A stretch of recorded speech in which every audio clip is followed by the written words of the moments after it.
Before the strike happened, we received several scripts. And as per usual, these are some of the greatest writers in television currently, and they knocked it out of the park. When I got the pitch, I was like, oh, it's a video game movie about a simulator where there's no story. I was like, this is going to be horrible.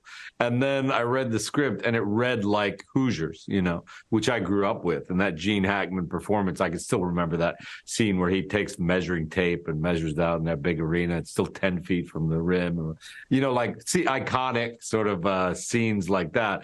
And I love that feel-good sports movie. I mean, Miracle, Friday Night Lights, there are all these, and I can't remember really a racing one that we've had. And so to bring it to that world just seemed great. And I really like the character. I mean, he works on so many levels. I love people who are so negative and cynical about one thing, because I generally feel like underneath it, they are completely the opposite person. Like there's people who are like, I'm never going to get married. I'm never going to, and then they always wind up married. And there's something about that with Jack where he's like, I don't want you to succeed. You're not worth it. You don't have the thing. And then underneath, you could just feel that he's desperate for them to achieve this thing and to come out into the real world in this beautiful way. So that was really cool about the character. Yeah, the passion trumps the cynicism. Archie, you nailed it as Jan, but you also had the responsibility of telling someone's story. What was it like carrying that responsibility while filming?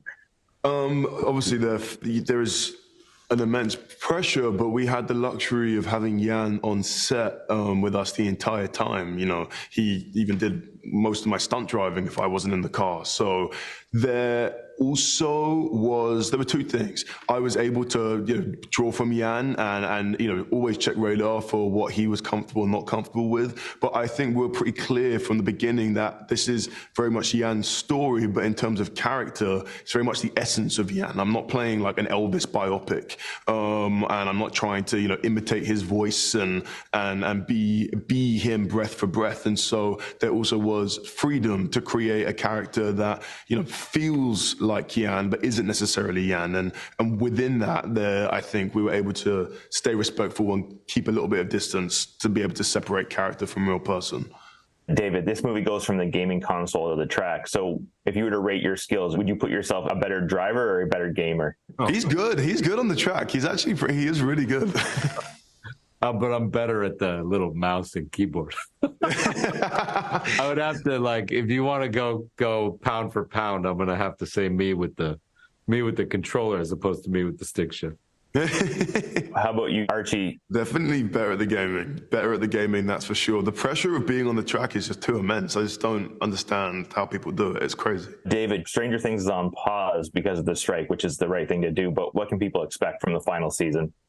I mean, before the strike happened, we received several scripts. And as per usual, these are some of the greatest writers in television currently, and they knocked it out of the park. It's very moving. I know the end we're setting up for a big payoff because all these characters need to be finished. And it's also just in the first couple of scripts, it's bigger than we've ever done. It's going to be the biggest season we've ever had. I think when you stand out on the hill at that end of season 4 and you look out at the ash smoke, you know that you're in for a different sort of ride. But it's going to be spectacular if we ever get to shoot it. Like the video? Then hit the button, or better yet, drop us a comment. Then check out our latest videos here. And don't forget to subscribe by hitting the button here for more celebrity interviews and entertainment news.